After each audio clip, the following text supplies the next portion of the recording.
राधे राधे। ये है हमारी दूसरी वीडियो खाटू श्याम की, जो हमने जो देखा कि कैसे उन्होंने उनका शीश अलग कर दिया और ये सब हुआ। क्या देखा उन्होंने युद्ध में? ये युद्ध समाप्त हो चुका है, सब अपने शिविर में है, देख रहे हैं, अब बातें कर रहे हैं। पांडव द्रौपदी से बातें कर रहे हैं, आपस में मिल रहे हैं, हंस रहे हैं, बोल रहे हैं। लेकिन एक जगह से आवाज़ आती है हंसने की, बहुत तेज हंसने की आवाज़ आती है। पांडव सोचते हैं ये आवाज़ कहाँ से आ रही है, इतनी आवाज़ें कहाँ से आ रही हैं, इतना मतलब इतनी कौन हंस रहा है इतनी तेज। तो वो जो कृष्ण होते हैं वो वहाँ उन्हें बताते हैं कि चोटी पर बर्बरीक है और वहाँ पर वो युद्ध देख रहे हैं। उन्होंने सब कुछ देखा कि युद्ध में क्या हुआ, क्योंकि शिविर में वो सब हंस रहे थे, लड़ भी रहे थे कि भी अब मैंने युद्ध लड़ा, मैं जीता हूँ, मैंने इतनी पराक्रम दिखाया, मैंने इसको मारा, मैंने उसको मारा। पांडव आपस में बात कर रहे थे, द्रौपदी भी देख रही थी। यही बातें सुन के बर्बरीक को हंसी आ रही थी और बर्बरीक हंस तो कृष्ण कहते हैं कि चलो जिसने ये युद्ध देखा है पूरा वहीं चलते हैं, उसी से पूछ लेते हैं कि युद्ध में क्या हुआ, क्या देखा। वो पूछ लेंगे कि युद्ध में उन्होंने क्या देखा। जाते हैं बर्बरीक के पास, पांडव और कृष्ण और द्रौपदी सारे। तो वो कहते हैं सारे पांडव, अरे तुम हंस क्यों रहे हो इतनी ज़ोर ज़ोर से, मतलब क्यों हंस रहे हो? तो तुम्हारा गला भी कटा हुआ है और तुम इस मतलब ऐसी परिस्थिति में हंसी कैसे आ रही है तुम्हें? तो कहते हैं प्रभु मैंने पूरा युद्ध देखा, मुझे इसीलिए हंसी आ रही है। बोले क्यों?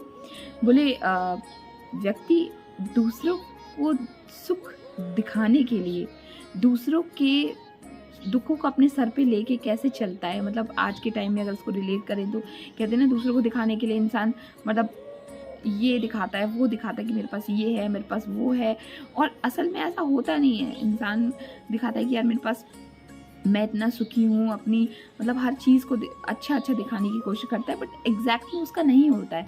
जैसे कि युधिष्ठिर ने अश्वत्थामा की मणि को अपने सर पे लगा लिया था, जिसको देखकर बर्बरीक को बहुत हंसी आ रही थी। तो वो कहते हैं कि फिर वो कहते हैं हाँ, युधिष्ठिर कहते हैं कि हाँ ये तो आप सही कह रहे हैं कि हम दूसरे के जो मतलब सुख को दिखाने के लिए कि जो उसके पास नहीं है उसको भी दिखाकर इतना खुश होते हैं। तो वही ये चीज़ उसी से रिलेट करती है।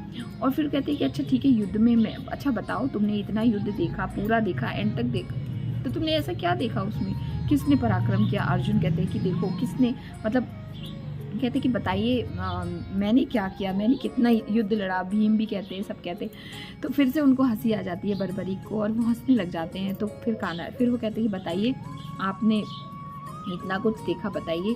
तो वो कहते हैं कि हाँ बिल्कुल, मैंने तो बस यही देखा कि मार भी कृष्ण रहे थे और मर भी कृष्ण रहे थे।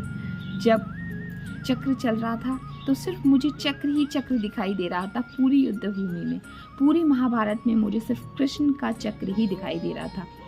जब द्रोणाचार्य का गला धृष्टद्युम्न ने काटा तो उस वक्त भी मुझे चक्र ही दिखाई दिया। जब अर्जुन ने कर्ण पर तीर चलाया तब भी वहाँ से मुझे कान्हा जी का चक्र ही दिखाई दिया। जब भीष्म को अर्जुन ने तीरों की शैया बनाई उस वक्त भी मुझे चक्र ही चलता हुआ दिखाई दिया। पूरे युद्ध में उन्हें सिर्फ कृष्ण कृष्ण कृष्ण ही दिखाई दिए।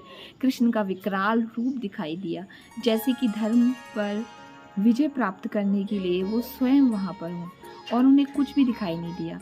उन्होंने जो विकराल रूप देखा, उन्होंने जो ज्ञान प्राप्त किया, उन्होंने ये बोला कृष्ण से कि हे प्रभु आप धन्य हैं, आपने मुझे जो गीता का ज्ञान जो जीवन में कितने भी जन्म लेने से भी मुझे नहीं प्राप्त होता, जो सुख जो आनंद आपने मुझे यहाँ पर दिया है वो मुझे कभी प्राप्त नहीं होता। जो आपका विकराल रूप मुझे देखने को मिला इस यहाँ पर, वो मैं कितने भी जन्म ले लेता तो भी मुझे प्राप्त नहीं होता। आप धन्य है प्रभु, मेरे को मतलब मैं धन्य हो गया। वो इतना अच्छे से वर्णित करते हैं उस चीज़ को, तो सारे के सारे स्तब्ध रह जाते हैं, पांडव स्तब्ध रह जाते हैं, ये क्या। तो कृष्ण मुस्कुराते हैं और फिर उन्हें वो इतना अच्छा लगता है जब वो ऐसा बोलते हैं उनको। तो वो कहते हैं कि आज तुमने जो सच देखा, कहते कि जो लोग साथ में थे वो लोग इस सच को नहीं देख पाए। जो सच तुमने देखा, जो प्रेम और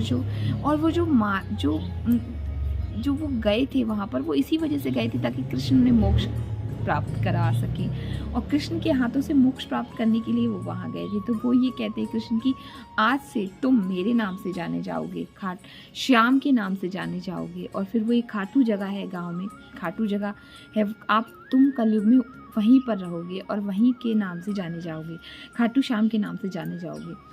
और कान्हा जी उनको एक विशेष वरदान भी देते हैं कि अगर जिसके जीवन में मैं दुख लिख दूं तो उसके जीवन में कभी सुख नहीं आ सकता, लेकिन अगर कोई भी तुम्हारे चरणों में चला जाए, तुम्हारे दर पर मत्था टेक लेगा, तो फिर वो उसको कभी दुख नहीं होगा, मेरे दिए दुख भी उसके मिट जाएंगे। तो ये है खाटू श्याम की कहानी। आई होप आपको अच्छी लगी होगी। देखते रहिए सनराइज रीवा। मिलते हैं नेक्स्ट वीडियो में नेक्स्ट कथा के साथ, नेक्स्ट कोई अच्छी सी कहानी के साथ जो हमें अच्छी सीख देती हो। ये है बर्बरी की कहानी, जो पहले से ही बहुत ज़्यादा प्रभु के प्रेम में इतने लीन थे कि वो भगवान बन गए। कहते हैं ना, हम जिसके बारे में सोचते हैं ना, हम वैसे ही हो जाते हैं।